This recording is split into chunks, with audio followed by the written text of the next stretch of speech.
Hey everybody, it's Eric from the Plugged In Church. We are here at my apartment in Westerville, Ohio. I just wanted to give you a quick rundown of the guitar gear that I'm using on Sunday mornings. I know a lot of you saw the keyboard video that Dusty made last year. I wanted to do something similar with guitar and just show you what I'm using to lead worship on a normal Sunday morning. This video is companion content for episode 108, which is where we talked about the Ethos pedal, and we'll get to that in just a minute, but I wanted to start with the guitars themselves. I have three guitars that I use on Sundays. This is my acoustic. I don't play very much acoustic at church, but when I do, this is what I use. And this is an Ibanez Artwood guitar. Has a cedar top. I like it a lot, and it was really economical. It's been my only acoustic for 5 or 6 years. I think it was about $350 when I picked it up. For my needs, it's just fine. And I know that the Artwood line has been revamped a couple of times since then, so I can't really speak to the quality or the value of the current instruments, but this has been a great guitar for me. And then I have two Fender Electrics that I'm using right now. This is my newest guitar. This is a made in Japan Mustang Pawn Shop Special. Picked this up just a few months ago, and it has really become my favorite guitar to play. It has a short scale 24-inch neck, which I really like. It has the humbuckers, which is different for Mustangs, and the coil tapping options, which is really sweet. So there's just a lot of things that I like about this guitar. And then, of course, the ubiquitous 72 reissue thin line Telly. This is a 2007 made in Mexico, and I like this one a lot too. So some weeks I'll play just one, some weeks I'll play on both, but that's what I'm using for guitars. Let's go to the pedal board. So this is my pedal board, and I'll just give you a quick rundown of what I'm using, and then we'll get to some sounds. It starts here with the Moore Yellow Comp. This is an optical compressor, and lately I've really come to like a little bit of optical compression on both my guitar and my bass when I play. It just smooths things out a little bit, just evens everything out, but it doesn't have that really stereotypical compressed sound, and so I like that a lot. This one is supposed to be a model of the Diamond Comp, and I don't really know how accurate it is, but I do know that I like it, and I love that it has these volume and EQ controls because it lets me, if I switch guitars in the middle of a set or something like that, I can just kind of dial in those adjustments there. From there it comes to the Blackstone Overdrive. If you've listened to the show, you've heard me talk about the Blackstone, you know how much I love it. It's the only overdrive I have. It's been my only overdrive for a number of years, and it just sounds really great. 2 channels there. And then from there we go to the Zoom, the MS-70 CDR. This is doing all of my delay and reverb, and it's also acting as my tuner. And if you know anything about the Zoom pedals, you know that they sound really good, but they're hard to use. And so I have the Disaster Area. This is a long name. This is the DMC3XL with Ghost output. And I'm using that to control the Zoom pedal. So this has a USB cable that controls and powers the Zoom over MIDI, lets me scroll through presets and mute and unmute and do those sorts of things. Just really opens up the Zoom, makes it a lot more usable. And these two pedals together are really a pretty good price and a great footprint to do all of the things that they do for modulation, delay, and reverb.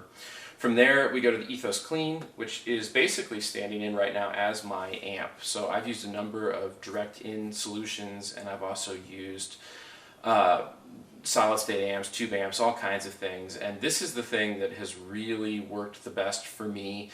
I have it set up as my amp, as my clean tone. You'll hear that in a minute, and I've been using it for several weeks, and it's been just a really inspiring pedal to play with. So I'm using that, and then from the speaker sim output on the Ethos, we're going just to the radial stage bug DI and XLR out to the board. So it's a very simple setup, fits in a very small package. This is the NYC Pedal Boards lunchbox. I think it's 13 by 8, and so it works great because as a worship leader, everything's right there. I don't have to reach too far. I'm not doing a lot of tap dancing, and it also just forces me to be a little more creative about what I use, and so I like it a lot.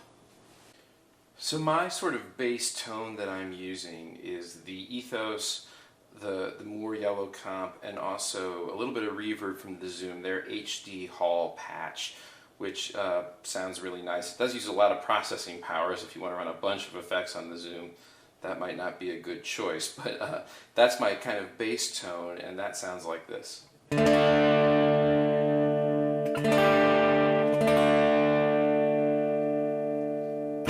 So you'll hear it's not completely clean. There's still a little bit of dirt there, but it's not too bad. And then the Blackstone gives me 2 additional gain stages. I'm using the brown side as sort of a crunchy rhythm tone.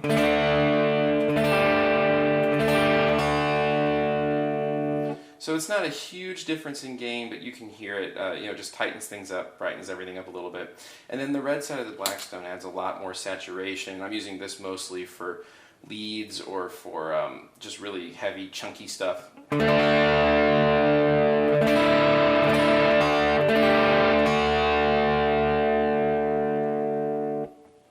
So that adds a little bit of volume as well for solos, things like that.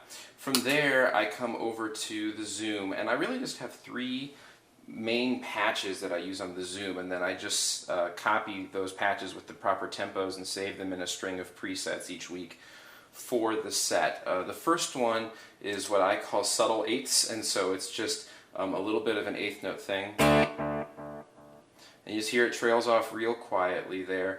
For this I'm using the Carbon delay, which is modeled on the MXR Carbon copy. My favorite kind of analog sounding delay in the Zoom is actually the Memory Man clone, but it doesn't have tap tempo, and so practicality rules the day on that one. So you just hear that little bit of...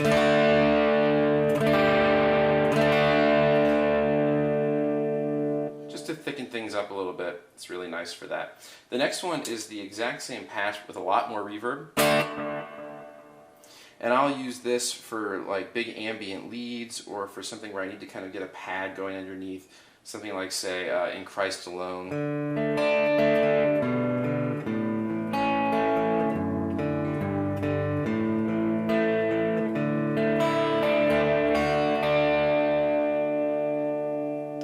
And again, everything is tempo synced with tap tempo. I'm really a stickler about that as a drummer, so everything has to be lined up. And then the last patch that I'm using mostly is a dotted eighths patch. So this is much brighter. This uses the stomp delay pedal model, and this is great for something like More Than Ever, where I'm using something a little more rhythmic.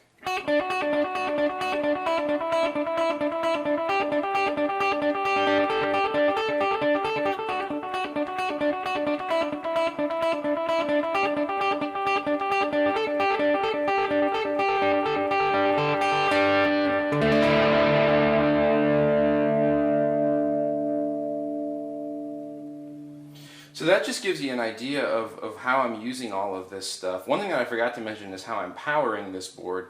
It's all powered on a 1-spot, but you may know that daisy chains like the 1-spot with digital pedals can really create a lot of ground noise and make them pretty much unusable. And that is definitely the case with the disaster area controller.